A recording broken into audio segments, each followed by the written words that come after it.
কসবার update আপনাদের দিয়ে রাখি। কলেজে পরিচালন কমিটির বৈঠক হয় এবং সেখানে কড়া সিদ্ধান্ত নেওয়া হয়েছে। গভর্নিং বডি শিক্ষা দপ্তরের সব সুপারিশ মেনে নিয়েছে। বরখাস্ত করা হয়েছে মনোজিৎ মিশ্রকে, আর এরই পাশাপাশি জৈব আহমেদ এবং প্রমিত মুখোপাধ্যায় তাদেরও বহিষ্কার করা হয়েছে বলে জানা যাচ্ছে।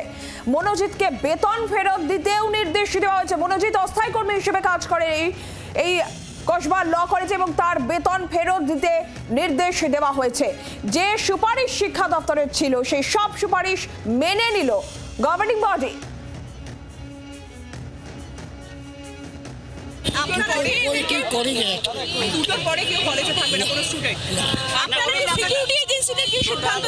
সিকিউরিটি এজেন্সি টার্মিনেট করে নতুন সিকিউরিটি এজেন্সি না, মনোজিৎকে চাকরি থেকে বরখাস্ত করা হয়েছে।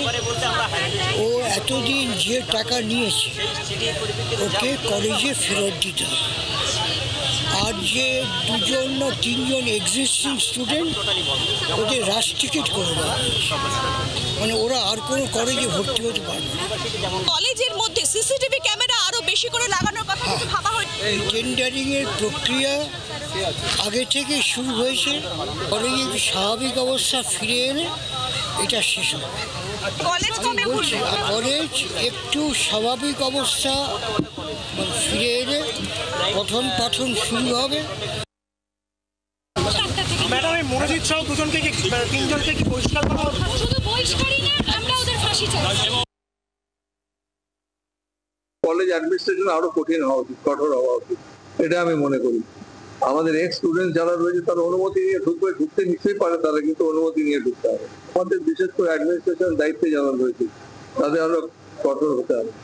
আমাদের পশ্চিমবঙ্গ বিধানসভাতে অনেকেই আসেন, যখন আমাদের অধিবেশন চলে অনেক স্কুল কলেজের ছাত্রছাত্রী, সেই সঙ্গে যারা অনেক বিশিষ্ট ব্যক্তি তারা আমাদের কাছ থেকে আবেদন করেন, আমরা পারমিশন দিলে তারা ঢুকতে পারেন।